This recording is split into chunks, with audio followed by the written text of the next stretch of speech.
our speaker today, Patrick Thean. He's the CEO of Gazelles Systems.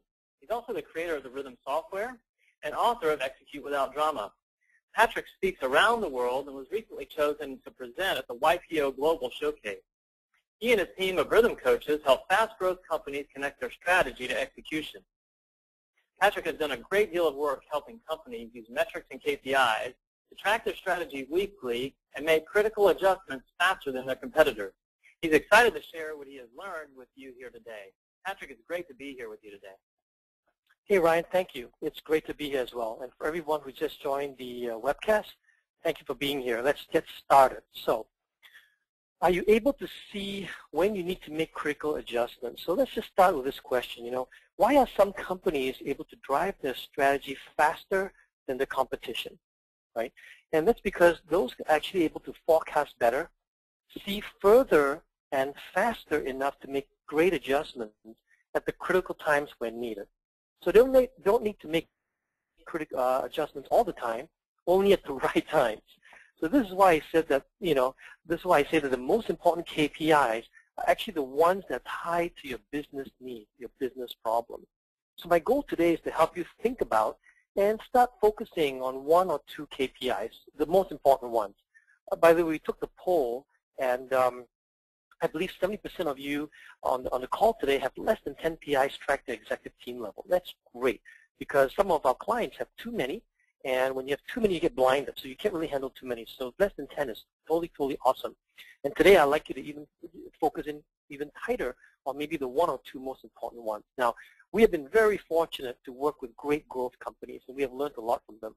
We have done more than 2,000 planning and coaching sessions, and by doing these, we have observed a lot of patterns. What we have observed is this, that it is actually a series of consistent adjustments that provide our clients with their execution advantages. And so if you look at this calendar showing you a quarter, right? And so we all run a 13-week race every quarter. If you kind of count the weeks here, there are 13 weeks in a quarter. So if you have forward-looking KPIs, you will have this execution advantage that I'm talking about. Unfortunately, many companies do not have forward-looking KPIs. They have backward-looking KPIs that measure results. And results is good, by the way, but they're backward-facing. So then at the end of the quarter, most companies will gather the data from the KPIs and do a review. Now, if your competition has forward-looking KPIs that can help them see a little bit more into the future, then they're making adjustments every week, and now they're 13 weeks ahead of you. So think about it that way, right? If you are adjusting KPIs in a forward-looking perspective, you can get weeks ahead of your competition, right? So what I don't want for you is for you to be looking at backward KPIs and then your competition looking at forward-looking KPIs. So my desire for you today is to have forward-looking KPIs and then develop the habit of discussion of these KPIs weekly, every one of these 13 weeks, and then make the adjustments where necessary. So I am not suggesting that you have to adjust every single week, only when necessary. Okay, so the question I suggest we carry for the webinar today is, how do I use my KPIs to make weekly adjustments? And so what I'd like to do is I'd like to share with you three stories, just three short stories of how our clients have found the most important KPIs to drive their strategy. And in these stories, you will hear a very consistent theme, right? And they have this four-step process that they've all used. The first thing they've done is they've focused on their important business problem. And then they began with the end in mind. They got really clear on the desired outcome, what they really want to achieve. Then they worked hard, they dug deep, and with some of our help, they found leading indicators. And then finally, they focused, and on a weekly basis, they were accountable, they statused, they made their adjustments when needed, and in doing these series of adjustments, it allowed them to win. It allowed them to achieve their goals and move faster than the competition. So my first story is about a company called IRC. And IRC is a risk and safety consulting firm. Their projects save lives by making oil rigs safer. Now, the business strategy was to provide stronger expertise, more analysis, and then finish projects faster and on budget. So the question that they're trying to ask themselves is, okay, well, how do we do that, right? How do we finish projects faster and be more profitable? So many projects. How do we know that we're doing well? So I asked the Vice President of Services, Jack, And by the way, I use the name Jack to protect the innocent and the guilty as well. So I asked Jack, so Jack, how are we doing on our projects? And he said, okay, I guess. I said, okay, really? Seriously? Okay? So I asked them a bunch more questions, and I discovered that what they really wanted as the outcome was for every project to be increasingly profitable, getting better all the time. So, okay, great. So how do we do that, right? What can we measure that helps us make the right adjustments weekly to be increasingly profitable? So again, we asked a bunch of questions. We dug deep. And how do we know it's profitable? What are these? Are they fixed price, time and materials, etc.? We asked a lot of questions. And by asking these questions, we peeled the onion, and we arrived at something that we now call our PHI, our Project Health Index. And the PHI is really simple, and that's the good news. The PHI is the ratio of work done divided by work budgeted or work planned, right? So it's the ratio. So work done over work planned, really simple. It's a real simple number. If you've done work that is correct, in other words, you're on time, on budget, the ratio is 1, right? If the ratio is less than 1, that means we're behind. We are going to be less profitable when we finish this project, especially if it's a fixed price project. If the ratio is greater than 1, that means we're doing better. And that's we have actually accomplished more work than planned, and so we may actually deliver this fixed price project quicker. So for those folks out there who are on this webinar that are services companies, consulting firms, this might be an important KPI for you. And so we measured a PHI for every project and averaged it out to a company PHI. And so, a couple of weeks later, we got the data, and Jack freaked out because the data came back company-wide PHI at 0.85, right? So what that means is that on average, some projects may be better, some projects worse, but on average, they are sucking wind, baby. They are at 0.85, right? 1 is good, better than 1 is even better, but less than 1 means they're less profitable, or rather they'll finish the projects late as an average. So the same Jack that said, okay, I guess, now he's saying, oh my gosh, what do I do? I'm going to lose my job. What am I supposed to do? Patrick, what do I do? So I said, you know what? I don't really know what to do. I don't know your business. However, here's an idea. You have A players on your team. Let's get them involved. What about we post this publicly? What about we tell every project manager what his or her PHI is? And so Jack did that. He posted it. He let every project manager know what his or her PHI was. And then they statused. They discussed weekly, and they made adjustments. By the time we got back on our next planning session for the next quarter, about 12 weeks had passed. We measured this ratio, and the ratio is now 0.5. Now that's really cool, right? So in 12 weeks, the average PHI of the company, of all their projects, went from 0.85 to 1.05 in 12 weeks. Now that's speed. That's fast. The lesson I like to take from this is that they use the KPI to predict future results. And then they statused how they were doing towards achieving the future result. They discussed it. They adjusted weekly. So think about how this applies to you. What KPIs can you use to predict future results that are important to you, and then talk about it, and then make the necessary adjustments so you can move faster than your competition. Okay, a couple of other tips and learnings that I'd like to share with you that we learned from these guys is the following.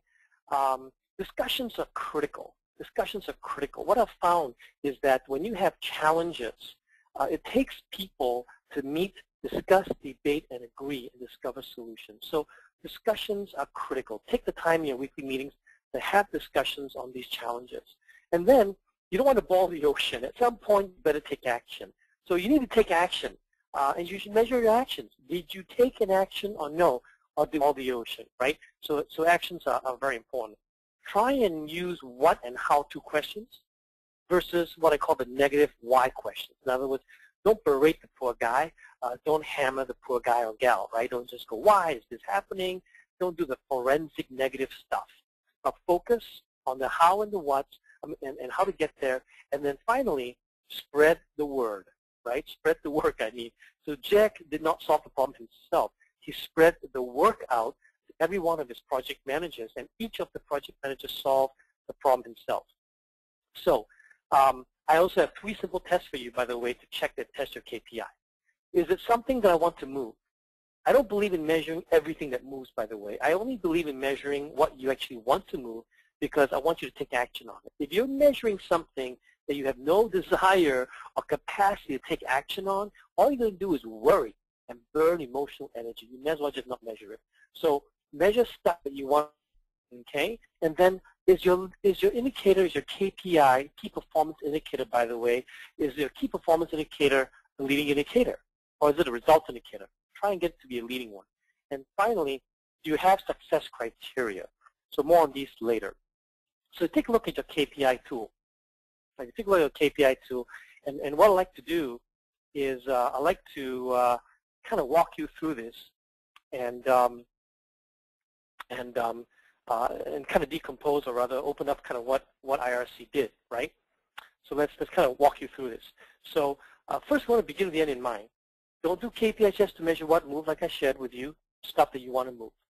And so the first question, or first two questions, what business problem are we trying to solve? So if you have your team, you may want to take some notes right here, but here's where you kind of document your business problem. So for IRC, it was how do we finish our projects faster, get more profitable, and then, the desired outcome is, every project's got to be better and more profitable. And by the way, it's Q2 right now, and they kind of want it by the end of Q4. So you're going to get great clarity on that outcome. Many people gloss over this. Don't do that. Take the time to really think through your desired outcome. Many people gloss over this only to find out later that the KPIs are useless because they didn't focus on the right things. The consequences of not focusing on the right things is you're going to move slower than your competition. So IRC really got clear, crystal clear, that they want to achieve profitability across every single project. And then you want to peel the onion back. You want to ask why or how 5 times. I kind of call it the Q5 method. It kind of seems so simple now, but this is kind of where we help them most. I found that most people stop after asking only 1 or 2 questions. I want you guys to push past that. When you get to the 4th or 5th question, that's typically where you find gold. That's typically where you find your leading indicator. So this is kind of hard sometimes to do without someone pushing you, a facilitator, to push you deeper into the difficult discussions, then it gets uncomfortable, but you want to dig deeper. So I'll give you an example of some of the questions that we may have asked at IRC, right? This is a demo. This is not exactly what happened, but this is a demo. So if you take a look, here's how you use this tool. So you kind of document your questions, kind of document your answers, and you just keep going. You just peel back the onion. And you can ask even more than 5 questions if you want to. But I want to show you that it takes a series of questions that you want to push past the first 2. The first 2 answers are typically not good enough. So you want to push past the first 2, get to the 4th and 5th, and then you're gold. So let's talk about the next part. So they go through these questions, and with these questions, it helps you find your leading indicator, okay? Leading indicators are to guide you versus merely measuring what has already happened. And so I want you to think about a leading indicator, right? Something that's predictive. Is the train coming, okay? Is the train coming? So leading indicators give you a high probability that something's going to happen, but they are not exact. They only give you an indication with high probability. I kind of think of it as getting you 90% of the answer with 10 to 20% of the work. So if your leading indicator is very complicated, takes a lot of math, you probably picked the wrong one. It's something you can sample very quickly, very easily. So I passed a train crossing on the way to the airport in Charlotte, where I live, and I go to the airport a lot. So when I pass this train crossing, when the barrier comes down, most times the train comes as well. I said most times. But once in a while, sometimes no. Sometimes no. The train doesn't come by. However, every single time that the barrier comes down and the lights blink red, I stop. I don't try and fight the train. I don't even get mad if a train does not come by. I go, how interesting. But most times the train comes. And that's what a leading indicator is. It's a strong indication that the train is coming. But it may not be 100% that the train is coming. Okay? So think of it as a strong indicator. So in IRC's example, they then landed on the PHI like I shared with you. So that's the leading indicator. And then let's talk about accountability, right? Red, yellow, green. You have to be accountable to specific success criteria. When you red, yellow, green it, you make it objective, okay? Now, accountability is really for adjustment. It's not for hammering someone on the head. It's for adjustments. How else are you going to know when and what to adjust, right? So if you take a look at the success criteria, in this case, a PHI of 1 means that they're going to be fine. And that's the goal, right? So that's green. Green is the goal. Now, they already were at 0.85. So they said, you know what? We can't be worse than that, you know. We can't suck worse than that. So anything less than 0.85 will be considered failure. And then between 0.85 and 1 is yellow. And then for the stretch goal is if we hit above 1.0, we will be good. Now, they changed this every quarter, by the way, because as you get better and stronger, you can set a higher stretch goal. So, after they achieve 1.05, they actually set a higher stretch goal the next quarter. And so once you've created your KPI, using this KPI creator tool, now you go to work. So you've got to get on the rhythm of do, measure, and adjust. And by the way, you should only do a couple at a time. So from today, spend some time with a team, choose one or two, and then build the habits. It's not a one-time success I'm looking for you. I'm looking for habits that will help you to succeed, celebrate that bright spot, and then do one or two more KPIs. Okay? So do a few at a time because you're building habits of each KPI you develop. So Ryan, I think it's a good time for me to kind of pause and see if there are one or two questions out there before I go to the next story. Okay, sounds good. So I do have a question from James. James asks, you mentioned that we should review KPIs weekly. How often should we work on creating them? James, thanks for the question. I think that you should, since your KPIs support your business goals, and your business goals might change each quarter, we would suggest that you review your KPIs every quarter or every 90 days. You might recreate them or you might reset the success criteria, but you want to review the design every 90 days. And then Jan asks, we have a lot of KPIs, like 35. Should I do this process for all of them? Well, Jan, that's a lot of KPIs, and the short answer is yes. But the long answer is, why do you have so many KPIs? I would audit the KPIs. I would only measure the critical ones. I think it should cut down to 10 to 15. In fact, 70% of the audience today said they had less than 10 KPIs. So, I would suggest maybe you have too many KPIs, and I would start actually just by picking one or two for this quarter. Right? Get into a rhythm of success, and then add one or two more next quarter to your process. One more from Clay. Clay asks, if you reset the KPIs, don't you lose the historical significance? That's a good question. I would not reset your history, though, Clay. In other words, what I'm saying is that you may set new goals for the next quarter, but I would not lose your history. I think learning from history is very important. So don't reset and lose your history. Just set new success criteria for the next quarter. And I got another one from Buck. He says, my staff is fighting the use of KPIs. How do I get buy-in? Well, that's a great question. Well, first you shoot all of them. I'm just kidding. It's hard to do this with no audience right in front of me, so I gotta kid you guys a little bit. How do you get buy-in, right? Well, I think first, if we help them understand the importance of why we're doing this, we're not doing just to measure stuff. We're doing this so that we can beat our competition. I think if we come up 20,000 feet and help them understand, why it's important, and then just pick one.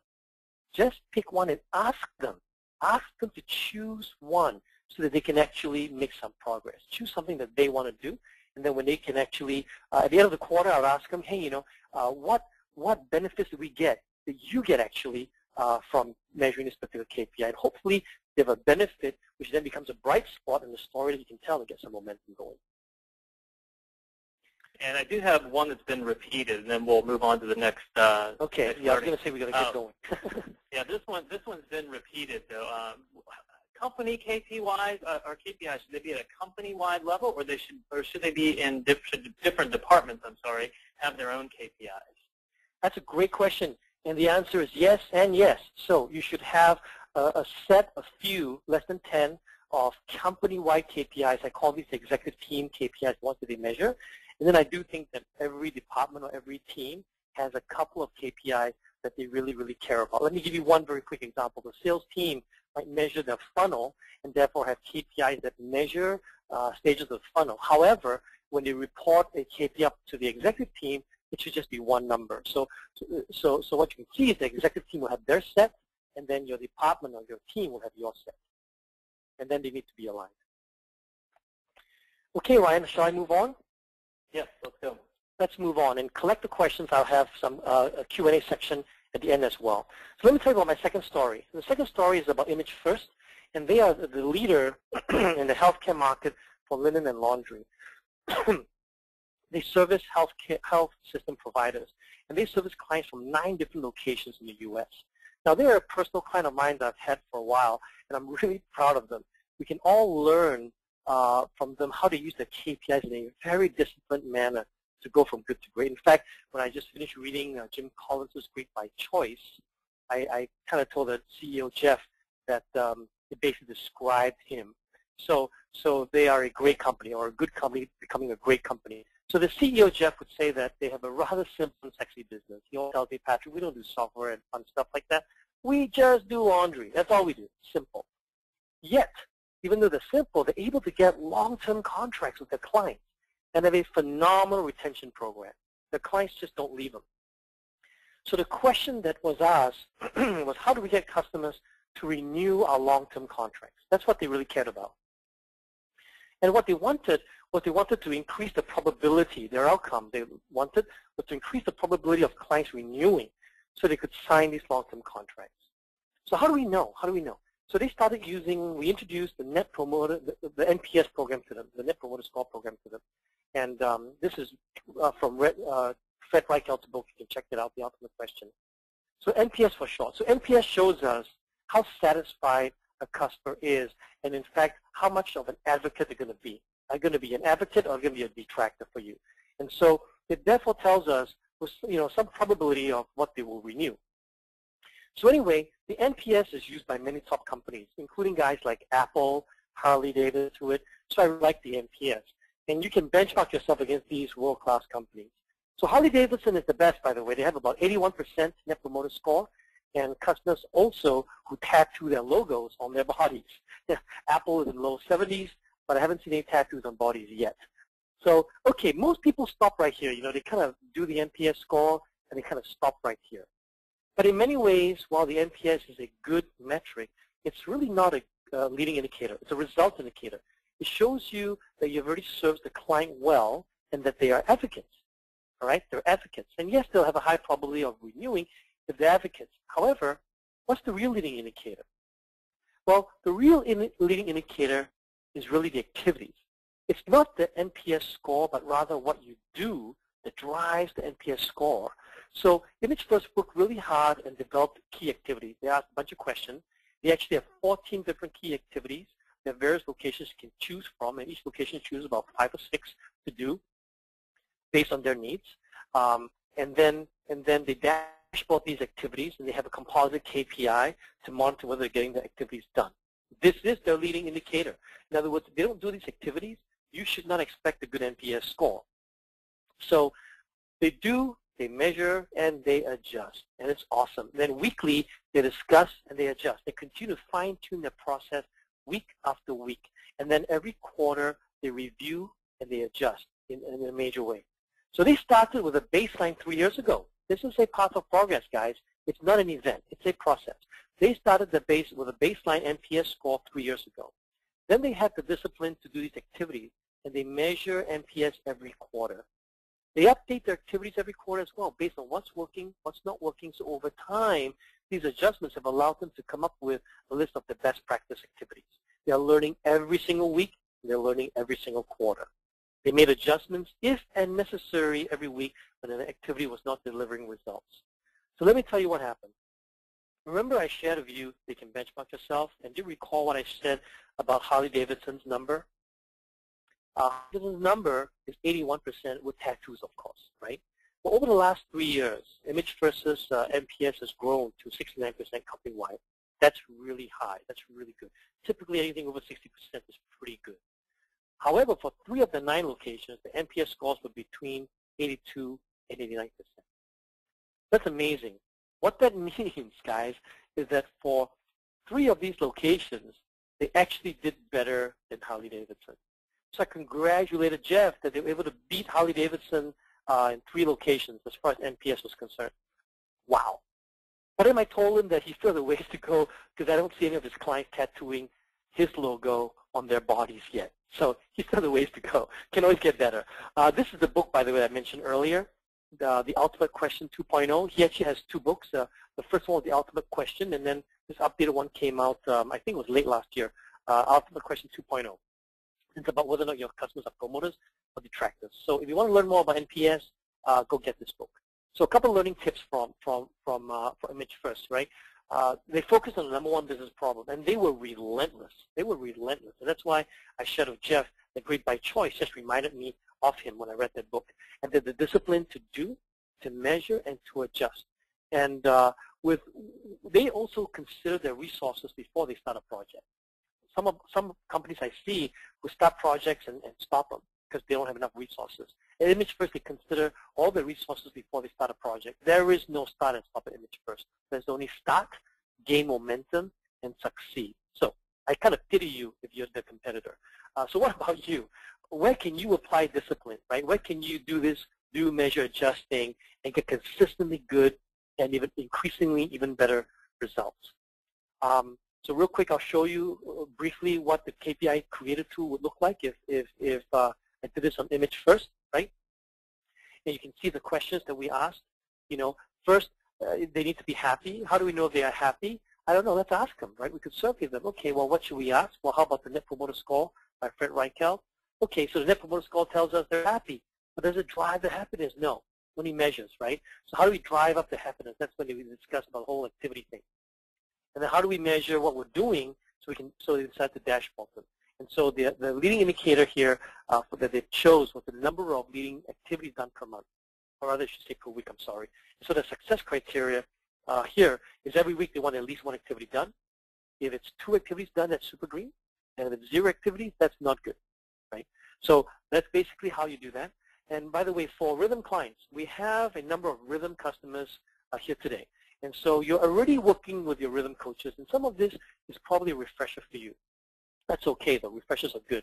However, all your KPIs should be on your KPI scorecard. By the way, what you're looking at here is Rhythm for the iPad.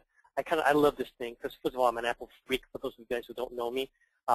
And my children are happy about that, too, because they all have iPads. So anyway, Rhythm for iPad makes me happy, looks great. And all your KPIs on your KPI scorecard, if you're using an iPad version of Rhythm, which is right here. And you can dive in deeper and describe your strategy with your KPIs, okay? And then your Rhythm coach should be helping you review your scorecard every quarter, help you plug the holes, 1 KPI at a time. So for example, in this example I gave you, there's no KPI on shareholders. So you might want to plug that hole, right? But just 1. So don't try and do too many things at a time. You also notice the red and yellow. So your Rhythm coach should help you with the tough discussions to push you to think about adjustments, to focus, and move the red to green. By the way, adjustments are hard. They are solutions to problems. That's why it takes some discussion to get there. That's why sometimes it takes a swift kick to the pants as well. So if you already knew what to do, you probably would have done it, and it probably wouldn't be red or yellow. So don't hurt your Rhythm coach when he or she tries to help you. Okay, so Ryan, I think now's a good time to pause before I go to my third and final story on any questions out there. Okay, here's a question from Nancy. She says, can you give an example of an activity for ImageFIRST? How did they know this activity would likely drive such a fast result? So I'll give you one activity. But I don't want to tell you too much about their activities. One activity would be for the GMs to do what they call ride-alongs, to go and actually visit the customer as they deliver their stuff. Your question, though, was how do you know what was working? And this is the best part. You really don't know what's going to work, right? So you discuss, you debate, you brainstorm, and you have your best list. What ImageFIRST does that is amazing is that they stop boiling the ocean right there. They go out and start executing on their best list, right? And then they learn. They learn that certain loyalty activities did not work that well, so they stop doing them. And that's kind of what you have to do. That's why it's a do, measure, adjust. So they'll do the activities. They'll see if it has the benefit that they were hoping for, and they don't see tangible benefit, they'll stop doing it and replace it with something else. Thanks. And here's a question from Carol. You mentioned that ImageFIRST benchmarked their NPS performance against some standards. Should we benchmark all our KPIs? So no, I don't think you should. No, I don't think you should benchmark all your KPIs. I think some KPIs lend themselves to be benchmarked. So NPS is one. Why? Because every company that does the NPS has to do different loyalty activities. So by benchmarking your NPS, you are not benchmarking your strategy. Okay. However, there are lots of other KPIs where if you benchmark those against other people, it may make you strategically more similar to competition. And you don't want to do that. You don't want to be similar. You want to continue being different. So be careful which ones you benchmark and which ones you don't. And here's a popular one we're getting about the coaching you do and the rhythm software companion you showed. People want to know how it works and how long it took to get your clients to develop and use their KPIs. Okay, Ryan, for those who asked the question, thank you. However, we have about 800 plus registrants on this webcast, so I don't really want to take the time to discuss that right now. I'm really here to kind of educate and teach as much as I can. So the best way to learn more about this is to request a private education session with us. And the survey at the end of the webcast, you can kind of make the request there. But thank you for asking. I appreciate it. You can also make this request on our website, of course. Okay. One more from Steve. He says, I like what you're saying. Working on the KPIs for my company. Where's a good place to get more examples of KPIs? Okay, so I blog on practical insights from clients three to four times a week, and oftentimes we share about KPIs on there. So if you come to our website, go to my blog and do a search on KPIs. There's a lot of great information there, a lot of different posts on KPIs there. All right, Patrick, let's keep moving. Okay, good. So my third and final story is about making the right weekly adjustments that change the lives of children going to school. So we are very fortunate. We work with the division of Chicago Public Schools. This division is in charge of turning around failing schools who have dismal graduation results or graduation rates. Their whole focus and strategy is about graduating students. So this story is about the ability to make these weekly adjustments that change the lives of students. So I asked Tiffany Chapal, one of our coaches who works with CPS, and I asked her how they achieved that solution, and this is what she shared with me. You know, this division, their charter is to turn around failing schools, right? So they have a very simple goal. Their simple goal is to graduate more students. That's the number one goal. However, it is a sad fact that many students don't register and don't come to school. So guess what? If you don't come to school, you don't even have a chance to graduate, right? So they worked hard, they dug deep, they focused on leading indicators, and they realized that one of their leading indicators, just one of them, I'll share with you, is about the number of students who register. So okay, let's measure this leading indicator. How many students actually register? Now, more importantly, beyond the leading indicator, again, what activities should we actually do and be accountable to? So one of the key activities was, they call it finding lost students to get them back to school. I think that's kind of cool, right? Finding the lost students and get them back to school. And these are the students who have not registered. So prior to school opening, they get a list of these students, and the principals, teachers, and student ambassadors kind of go door to door, visit students to encourage them to come back to school. Now, if that doesn't warm your heart, I don't know what's right. So that's what they do. And then weekly, what they do is they have a similar dashboard that looks like that, and they adjust weekly. So first, they have to be accountable, right? They have to be accountable and status on their weekly dashboard. And then they can discuss the written yellow. So second, they discuss stuff on the dashboard. And then a week before the school started open, the head of CPS turnaround division met with the school principals. And he noticed on one of the school's principals' weekly dashboard, he saw that while they had made great progress at lost students, there was still a few students left to find and register. Pointed this out. And then they brainstormed. The principal said, oh, we got to do something. So she made an adjustment. And the adjustment was actually pretty simple, but it was an adjustment. She scheduled another round, an additional round of visits to their homes to make sure that they'd done everything, even the second time, to get them to register and come back to school. Wow. When I heard this story, my heart was really moved.